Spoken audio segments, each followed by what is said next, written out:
Mark Rogers TV on the hiring of Dan Mullen at the University of Florida. We bring in Joey V from Sports Radio 1560. Joey, how you doing today?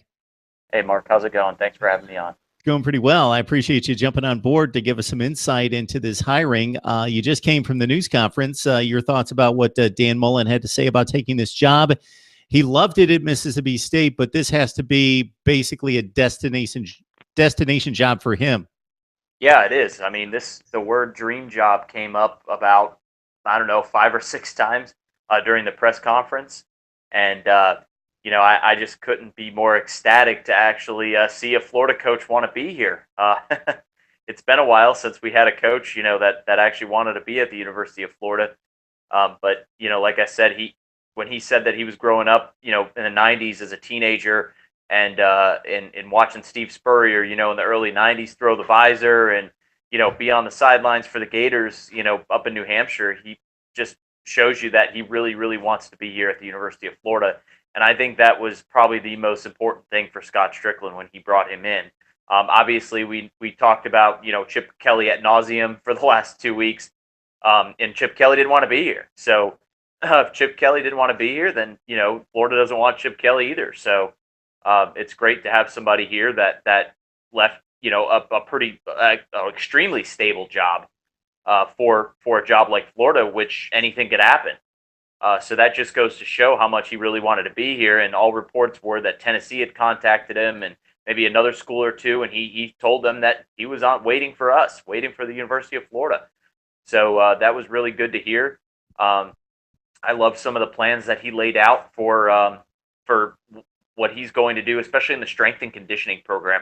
That's something that many people have noticed has fallen off over the last couple of years. And if you saw Scott Strickland's press release yesterday, he made it a point to say something about, the strength and conditioning program at Florida. And that was brought up again today in the press conference. He said, he told the players in a meeting he had earlier to rest up in December because January, was not going to be fun for them. So it was really nice to see that and hear some of the things that he, said. And I wasn't looking so much for him to win the press conference today because Jim McElwain did that. Will Muschamp did that. Anybody can win a press conference. They talk smooth and have the right things to say. It was the context of what he was saying more so than what he was saying. And the context is that he wants to be at Florida and he wants Florida to win another championship. He's personally invested in Florida. I mean, he met his wife at Florida.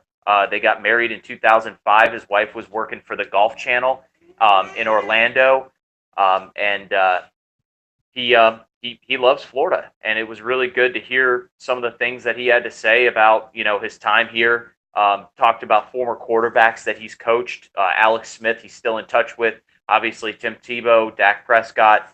I mean, the guy can coach quarterbacks, and that's what Florida's been missing since Tim Tebow graduated. So I think definitely that hit the nail on the head right there.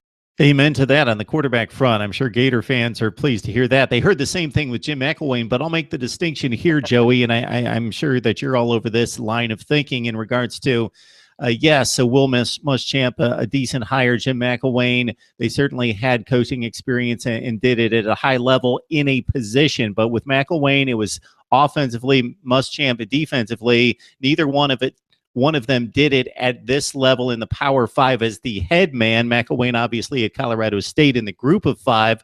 But to get a guy who not only wants to be here, but he's accomplished things with less resources, facilities in the SEC, and been able to do it with the disadvantage at Mississippi State, been able to develop the players to be able to stand up against the big boys and be relatively successful. And not only that, Mark, you could also point to Mississippi State has been a better program than Florida has since he left for Mississippi State.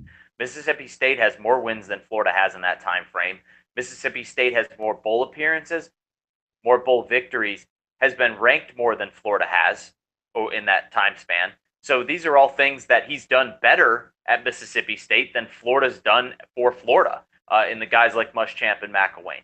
So, these are things that show that if you can be successful in a place like Starkville, I wrote a column earlier for In All Kinds of Weather, who I write for, that's out. I said, if you can win in Starkville used to be teams' homecoming games.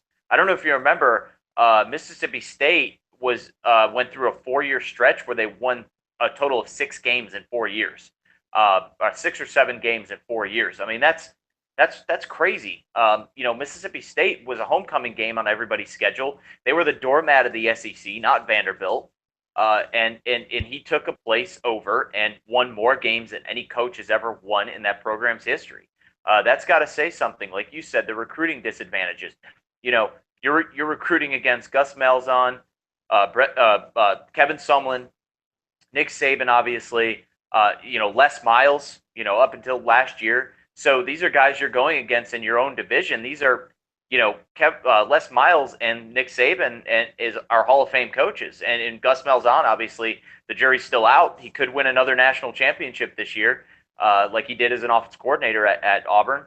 So if he does this year, obviously he's on his way up. So these are guys that Dan Mullen's been recruiting against and competing against for the last 9 years at Mississippi State, and he's won.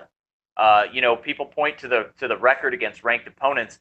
That's a little deceiving because they're ranked at the end of the season. That's where the record is. So he could be still beating teams that are ranked at the time they're playing, but just because they don't finish the season ranked, teams fluctuate throughout the year. The team might have been playing awesome when they played Mississippi State and he beat them, and then they fell apart, So these are things that I think that record against ranked opponents is a little deceiving, and I didn't really like that people were kind of pointing that out yesterday. But this is the hire I think that could put Florida back on the map. Mark, the SEC East is down. It's Georgia and everybody else, and obviously Tennessee's a dumpster fire right now. They pretty much showed themselves this weekend. So I think it's Florida and Georgia now, and I think Florida has the edge coaching.